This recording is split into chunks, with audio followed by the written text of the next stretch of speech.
America ने आज Venezuela के राष्ट्रपति निकोलस मादुरो को बड़ी सैन्य कार्रवाई करके अपनी कस्टडी में उठा लिया। ऐसे ही जब भारत पर पाकिस्तान या किसी और मुल्क का आतंकी हमला होता है तो उसके आरोपियों को भी भारत सरकार को ऐसे ही उठाना चाहिए। चाहे 26/11 का हमला हो, चाहे हमला हुआ हो पुलवामा में, उनके जो दोषी आतंकी हैं उनके ऊपर ऐसी ही सैन्य कार्रवाई करनी चाहिए जैसे अमेरिका ने आज करने का काम किया है। विधायक जी, मामले आ रहे हैं, क्या लगता है कि भारत को भी एक्शन लेना चाहिए ऐसे बड़े इशूज पे? बांग्लादेश में लगातार युवकों की हत्या हो रही है और जो हिंदू अल्पसंख्यक हैं उनके घरों को आग लगाई जा रही है। लेकिन भाजपा की केंद्र की सरकार ने अभी तक बांग्लादेश में जो हिंसा हत्याएं हो रही हैं उसके खिलाफ कोई भी अपना आक्रोश व्यक्त नहीं किया है। भारत को चाहिए कि वो बांग्लादेश में अपना कड़ा रुख अपनाए और जैसे अमेरिका ने वेनेजुएला के राष्ट्रपति निकोलस मादुरो को अरेस्ट किया है, वैसे ही बांग्लादेश में भी भारत की द्वारा सैन्य कार्रवाई तत्काल होनी चाहिए। बांग्लादेश का एक क्रिकेटर खिलाड़ी था जिसपे जो है तमाम लोगों ने उसको लेकर विरोध किया। अब बीसीसीआई के निर्देश पे उसको जो है निष्कासित कर दिया गया है। कैसे देख रहे हैं आप? बांग्लादेश में लगातार जो हिंदू अल्पसंख्यक हैं उनकी हत्या हो रही है, उनके घरों को जलाया जा रहा है।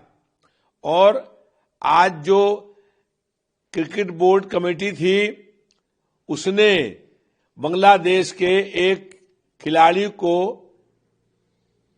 टीम से बाहर कर दिया गया। ये कार्रवाई पर्याप्त नहीं है। भारत सरकार को बांग्लादेश में हो रही हिंसक घटनाओं को रोकने के लिए इससे बहुत बड़ी कार्रवाई करनी चाहिए और अपना आक्रोश व्यक्त करना चाहिए। और जो भारत के लोगों में गुस्सा है वो गुस्से को भारत सरकार को बांग्लादेश के लिए जाहिर करना चाहिए। तभी रुकेगा जब परिवार में बातचीत की जाए। जो परिवार वाले हैं, ये माता पिता हैं या परिवार के सदस्य हैं, वो अपने बच्चों को बताएं कि लव जिहाद कैसे होता है, तभी इन सब चीजों को रोका जा सकता है। आरएसएस के चीफ मोहन भागवत कभी देश में बढ़ रही महंगाई, बेरोजगारी, भ्रष्टाचार, बढ़ रहे अपराध, इस पर कोई बात नहीं करते हैं। स्वास्थ्य सेवाएं पूरी देश में ध्वस्त हो गई हैं, शिक्षा व्यवस्था खराब हालत में है, लेकिन इस पर कभी भी आरएसएस या भाजपा के नेता अपनी बात नहीं कहते हैं। वो जनता को गुमराह करने के लिए जो अनावश्यक मुद्दे उठा करके मुख्य मुद्दों से जनता का ध्यान बांटना चाहते हैं और अनर्गल बयानबाजी करके जनता को मुख्य मुद्दों से भटकाना चाहते हैं। मुख्यमंत्री देवेंद्र फडणवीस कहते हैं कि बांग्लादेशी घुसपैठियों को देश से निकालेंगे। मुंबई में हिंदू मराठी मेयर को सुनिश्चित करेंगे। कैसे देख रहे हैं इनके बयान को आप? महाराष्ट्र के मुख्यमंत्री ये कह रहे हैं कि बांग्लादेश के लोगों को बाहर निकालेंगे। भारत की सरकार और महाराष्ट्र की सरकार दोनों भाजपा की है। फिर बांग्लादेशियों को बाहर निकालने से उन्हें कौन रोक रहा है?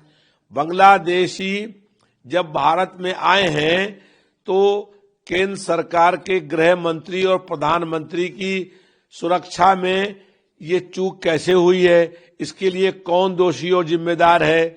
केंद्र में पिछले 12 सालों से भाजपा की सरकार है, फिर घुसपैठिए बांग्लादेश से इस देश में कैसे आ रहे हैं और ये सुरक्षा में भारी चूक है और ये पूर्ण रूप से इसके लिए केंद्र की सरकार जिम्मेदार है। विधायक जी, उत्तराखंड के कैबिनेट मंत्री हैं रेखा आर्या के पति गिरधारी लाल साहू ने एक बयान दिया है जिसपे जो है अभी विवाद छिड़ा हुआ है। उनका कहना है कि बिहार में 20 से 25 हजार में लड़कियां मिल जाती हैं। कैसे देख रहे हैं इनके बयान को आप? उत्तराखंड में भाजपा की सरकार के एक मंत्री के पति ने कहा है कि बिहार में 20 से 25 हजार के बीच में लड़कियां मिल जाती हैं।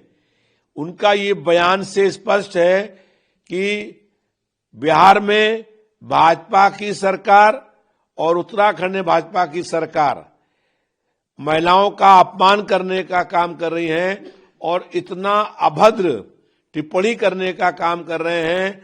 ऐसे व्यक्ति को तत्काल रूप से गिरफ्तार करना चाहिए और भारतीय जनता पार्टी में उत्तराखंड की उस मंत्री को भी पद से बर्खास्त करना चाहिए जिसका पति इतना निचले स्तर की अभद्र भाषा का इस्तेमाल कर रहा है।